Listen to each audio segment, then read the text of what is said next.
तर ॲनाफायलॅक्सिस असेल किंवा ॲनाफायलॅक्टॉइड असेल तर याच्यात फक्त लार्ज मॉलिक्यूल असतात, तर ते हिस्टामिन रिलीज करतात बाय डिस्प्लेसमेंट मास्ट सेल आणि बेसोफिल्सपासून. आणि ॲलर्जिकमध्ये प्रॉपर IgE अँटीबॉडीज असतील ज्या ॲक्ट होतील आणि मग मास्ट सेलचं डिग्रॅन्युलेशन करतील आणि मासिव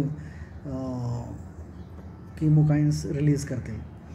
तर मोस्टली मसल रिलॅक्संट आहे. स्कोलिन किंवा ॲट्रा. रॉक पण लिहिलं पण रॉकचं खूप कमी आहे.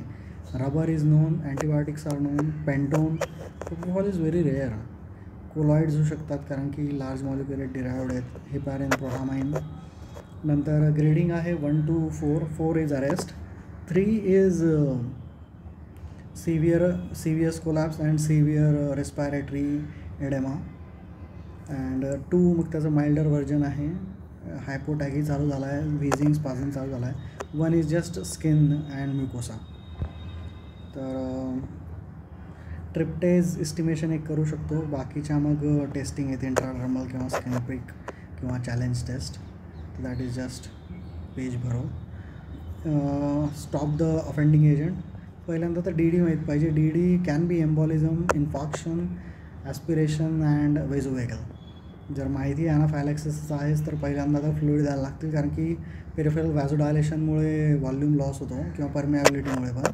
तर 1 to 2 लिटर बोलस द्या म्हणतो तो. तर 20 ml झाला. जर 20 to 40. 100% O2 इंट्युबेट करा. नंतर स्पाझम असेल, एक्सपायरेटरी मोठा ठेवावा लागेल, हायपर कॅपने ॲक्सेप्ट करावं लागेल, इंट्युबेटेड ठेवावं लागेल. फर्स्ट लाईन इज साल्ब्युटामॉल, त्याने इप्राट्रोपियम नाही द्यायला पाहिजे होतं.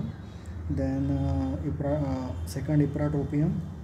आणि ड्रग ऑफ चॉईस इज ॲड्री. 0.2 to 0.5 every 5 to 15 minutes IM किंवा 100चे IV बोलसेस. तर α1 + β2 ॲक्शनमुळे रिलीव्ह करतो. नंतर इन्फ्युजन लावा किंवा एंडोट्रकेली आपल्याला माहिती आहे 2 to 3 टाईम डोस आहे, तर त्याने 2 to 2.5 mg in 10 ml dilute करून द्यायला सांगितलं आहे.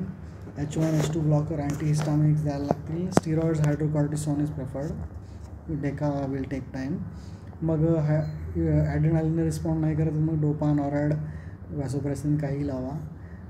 किटामिन इज गुड ब्रॉन्कोडायलेटर. हेलिऑक्स 30% O2 असतो. तो लॅमिनार फ्लो करतो कारण की त्याची विस्कॉसिटी कमी आहे. टर्ब्युलंट फ्लो कमी करतो. पण जर 30पेक्षा जास्त O2 लागत असेल तर नाही देता येणार. तसंही कुठं बघितलं आहे आपण. नंतर आयसो किंवा CO दॅट स्पाझम करतो. ग्लुकॅगॉन देऊ शकतो. डायरेक्टली बीटा स्टिम्युलेट करतो तो ग्लुकॅगॉन रिसेप्टर्सने. बीटा ब्लॉकरवाल्या पेशंटमध्ये काम आहे तो. Mag sulph is good bronchodilator, refractory ब्रॉन्कोस्पाझमसाठी यूज करू शकतो. आणि DD. तर ब्रॉन्कोस्पाझमसाठीचा जो अल्गोरिदम आहे it is similar to that. तर ब्रॉन्कोस्पाझमचा हा अल्गोरिदम साल्ब्युटामॉल फर्स्ट आहे, मग इप्रा, मग मॅक्सल्फ, एचकॉर्ट, केटामाइन आणि मग नंतर नेबुलायझेशन.